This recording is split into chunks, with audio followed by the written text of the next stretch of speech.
Welcome to the Real News Network. I'm Paul Jay in Baltimore, and welcome to our new show, Reality Asserts Itself. Now joining us in Baltimore is Chris Hedges. Thanks for joining us again. Sure. So, watch part 1 and part 2. You'll see the introduction down below is the full introduction of Chris. But by now everybody knows Chris is a great writer. He wrote for the New York Times for 15 years, and now he writes for Truthdig. So, how much of this lack of mass movement, although we need to say there is one, there are things happening all over the country and certainly all over the world. I mean, in some places, from Brazil to Egypt, surprising things are happening. Right. It's complicated, but things are happening. Right. On the other hand, we're not seeing this kind of even Brazilian-style mass movement here, and certainly not a wide-scale civil disobedience movement. But how much is that the responsibility, weakness, if you want, fault of the American left? In 2008, in a piece you wrote, Why Am I a Socialist? You wrote this: the inability to articulate a viable socialism has been our gravest mistake. Do you still believe that? Yes, because we have allowed ourselves to embrace an ideology which, at its core, states that all governance is about maximizing corporate profit at the expense of the citizenry. For what do we have structures of government? For what do we have institutions of state, if not to hold up all the citizenry and especially the most vulnerable? If you go back and look at the 1980s, in especially the Scandinavian countries, they eradicated poverty virtually. I lived in Switzerland. I studied French in Switzerland, and there were no homeless. The mentally ill were taken care of. It has arguably one of the best healthcare systems in the world. My oldest son was born in Lausanne. And that was, it's actually a privatized system, but it's heavily regulated. Everybody pays into it, but everybody has health insurance. Senior public school teachers earned about as much as doctors. And with the wealth given to us as Americans, we could have eradicated poverty. We could have created a country that was much different than what we have created. And what's happening now is that we are being rapidly reconfigured into a kind of neo-feudal society, an oligarchic society where increasingly the bottom 2/3 of Americans are hanging on by their fingertips. You have a shrinking, diminishing middle class and an elite that is just making obscene amounts of money at our expense. And you can't sustain, first of all, you can't sustain a democracy and an oligarchy. That's not a new idea. Thucydides wrote about that, about ancient Athens. But secondly, because there are no self-imposed limits, and in this sense Karl Marx was right, that unfettered, unregulated capitalism, especially on a global scale, is a revolutionary force. They will push and push and push until there is a backlash. And I think part of what we're seeing with the security and surveillance state is a preparation for that backlash. The destruction of civil liberties, which has been brutal. The wholesale surveillance and monitoring of virtually every American citizen, which I think many of us suspected, and Edward Snowden, through his disclosures to Glenn Greenwald of The Guardian, made palpably real. The National Defense Authorization Act, and I sued the president in the Southern District Court of New York, and I won. Where now the Obama administration has appealed it, but this permits the military to seize, arrest American citizens, strip them of due process, and hold them in military detention centers, including our offshore penal colonies in places like Guantanamo or Bagram. And when Judge Catherine Forrest wrote her 112-page opinion, which I think is worth reading, she actually brings up the plight of the 110,000 Japanese Americans who were interned during World War II and stripped of due process, and said that this provision in the NDAA essentially allows the state to criminalize an entire group of people and lock them away without any legal redress. And they know what's coming. The NSA has run all sorts of scenarios on economic collapse and especially climate change, and they're preparing. Let me add one thing to that. We did this in our coverage of the G20 protests in Toronto, where 1,000 people were arrested. Right. But I think there's pretty clear evidence that when they arrest 1,000 people in Toronto, when there's very little happening, right, this is dress rehearsal. This is training for how do you do mass arrests. And it's also a message to everyone else. I mean, let's remember that whatever the internal faults of the Occupy movement, and they were there, the Occupy movement was destroyed. And I was just at a trial in New York, Veterans for Peace, 25 people arrested. I was there in October 7th at the Vietnam Veterans Memorial Plaza in New York, which technically closes at 10, but that's never enforced unless you're carrying out a public demonstration. That there is now a decision by the security and surveillance state to essentially seize all public space, to make any kind of protests within public space impossible, because they don't want to see generated another Occupy movement. And indeed, when many of these vets were arrested, the cops were telling them, look, we're vets, we don't want to arrest you, but the Occupy movement messed it up for you because we can't allow another one. The state was quite rattled by the Occupy movement and is determined not to allow a movement, a mass movement like that, to rise up again. And yet, you read Paul Krugman's columns in the New York Times, where he constantly calls for a rational response to the economic crisis. And a rational response would be a moratorium on foreclosures and bank repossessions, a forgiveness of student debt, a massive jobs program, rebuilding infrastructure, especially targeted people under the age of 25. That would be rational. But the state doesn't respond rationally because there are no mechanisms, counter mechanisms now to make piecemeal or incremental reform possible, which was the role of the traditional liberal class, and I spend a long time in The Death of the Liberal Class laying this out. And so they keep pushing and pushing and pushing.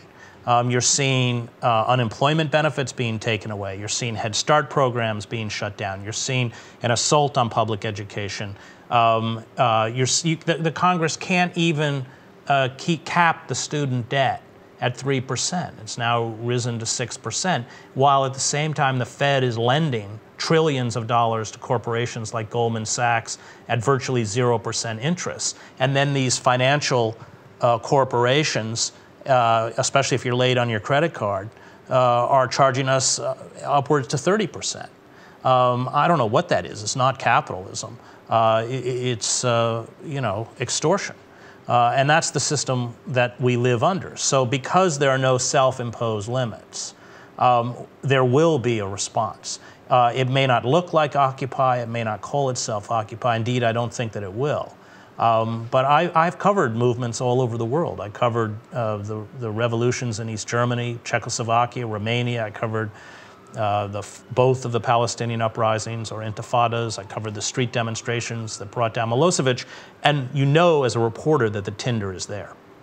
So having spent 2 years writing Days of Destruction, Days of Revolt out of the very poorest pockets of the country with Joe Sacco, and having been, in cities like Camden, which per capita is the poorest city in the United States and not surprisingly the most dangerous, something's coming. What will trigger it? It will be benign. It will be a seemingly innocuous event. In Brazil, it was bus fares. There you go. In the first Palestinian uprising, it was a traffic accident. But something's coming. Now, I should add that in American society, we have a long tradition of extremist, vigilante, right-wing violence, which can be categorized as fascist, where you fuse the language and iconography of the state with the Christian religion, where you demonize the vulnerable, Muslims, undocumented workers, homosexuals, intellectuals, liberals, feminists. They have a long list of people they hate. And those are powerful forces within American society. The left has been destroyed, especially the radical left, quite consciously in the whole name of anti-communism, and The Death of the Liberal Class really explains the destruction of those movements. But those movements were important because, as Howard Zinn points out in The People's History of the United States, they opened up the democratic space, that the people who founded this country were slave-holding white male oligarchs who were terrified, and you can see it in the Federalist Papers, of any kind of popular democracy. And so that all of the advances within American society and within the industrialized world, we had the bloodiest, deadliest labor wars of any country. Hundreds of workers were killed, thousands were wounded. The violence was quite brutal and quite extreme. And so you saw with the abolitionists, with the labor movement, with the suffragists, even with the civil rights movement, movements outside the power structure, condemned as radical, that forced a liberal elite to respond and open up space. Now the radical movements are gone and destroyed, and more importantly, the liberal institutions have been disemboweled to serve corporate interests. So what the result is that we as citizens have, through the traditional structures of power, been left powerless to respond. The only hope left is to get out in the street and build the kind of mass movements that I saw in countries like East Germany, where you had 500,000 people showing up in Alexanderplatz in East Berlin, or 500,000 people showing up in the streets of Prague and in Wenceslas Square during the Velvet Revolution, which I also covered. I'm not naive enough to tell you it's going to work. But appealing to the better nature of the Democratic Party, I can assure you, is not going to work. But doesn't this mass movement need some kind of electoral strategy? Otherwise, you wind up in a situation, don't you, like what happened in Egypt, where Mubarak falls, but there is no electoral strategy of the left in any place, so it's the Muslim Brotherhood that winds up. I've covered totalitarian states all over the world, and they all have elections. No, I didn't say. I said, doesn't it need an electoral strategy? I'm not sure that it does. I think that the problem is, and Karl Popper writes this in The Open Society and Its Enemies. He said, the question is not how do you get good people to rule. Popper says that's the wrong question. Most people, Popper writes, attracted to power are at best mediocre, which is Obama, or venal, which is Bush. The question is, how do you make the power elite frightened of you? Who was the last liberal president we had? It was Richard Nixon. Not because he was a liberal, but because he was frightened of movements. And there's a scene, I think it's in Kissinger's memoirs, 1971, huge anti-war demonstration surrounding the White House. And Nixon has put empty buses, city buses, end to end as a kind of barricade. And he's standing at the window, wringing his hands, going, Henry, they're going to break through the barricades and get us. And that's just where you want power, people in power to be. And that's why Sarkozy, who was a cretin, was unable to do too much damage to France. Because if you got up in France and told French university students that they were going to pay $50,000 a year to go to college, they shut the damn country down. And we have to recognize that for those of us who care about defending the rights of the underclass, we have to hold fast to the moral imperatives of movements and force power to respond to those movements. If we integrate those movements into the power structure, if we, in essence, compromise the integrity of those movements, we diminish their power. And that goes back to Julian Benda, his great work, The Treason of Intellectuals, where he says all of us have the option of serving two sets of principles, privilege and power, or justice and truth. But for those of us who care about privilege and power, the more we make concessions to those who serve privilege and power, for those of us who care about justice and truth, the more we diminish the capacity for justice and truth. The point is to build organizations that make the power elite frightened of us.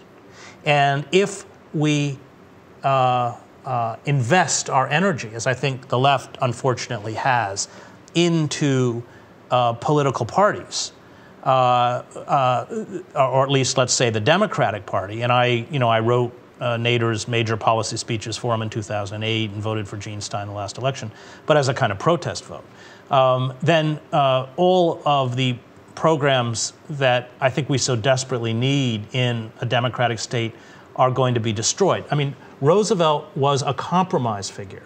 You had the Communist Party, you had the Progressive Party, you had anarcho-syndicalist unions like the Wobblies, you had a radical left that was putting pressure. So Roosevelt says that his greatest achievement is that he saved capitalism, and he's right. And most of the policies that he adopted, he took from the left. But to go back to what you wrote, the inability to articulate a viable socialism has been our gravest mistake. In the 30s, there was a movement, for better or worse, that had a vision of something to fight for. It wasn't just to fight against. It wasn't just a holding That's operation. what I'm saying.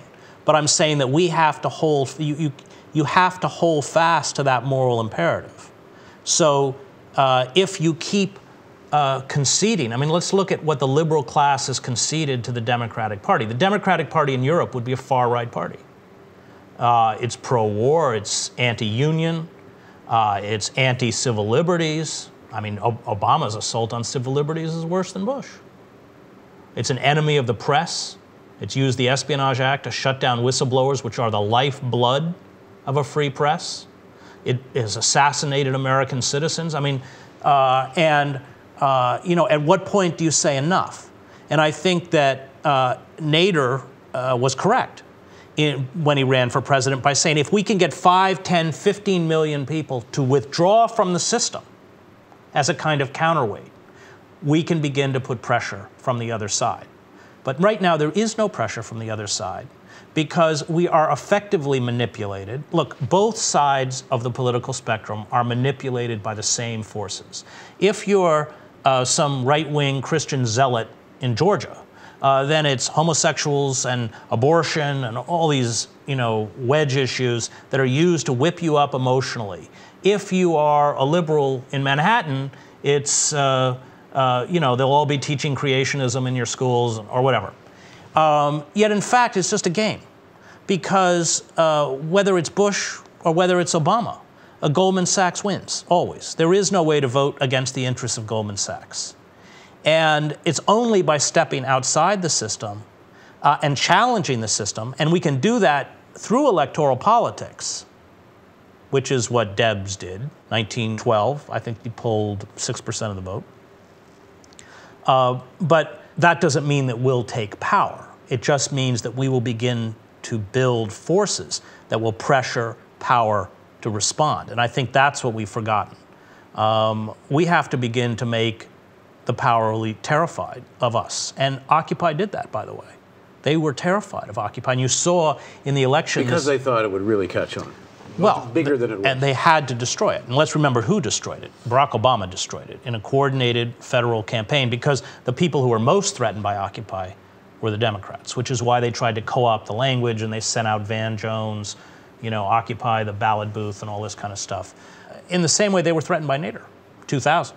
They were terrified of Nader, which is Nader's mortal enemy became the Democratic Party, challenging all his voter lists, which of course made him spend millions in legal fees to fight back, demonizing him for the election of Bush, when in fact Bush was appointed by fiat by the Supreme Court. It had nothing to do with Nader. They didn't do the recount in Florida because Gore had won.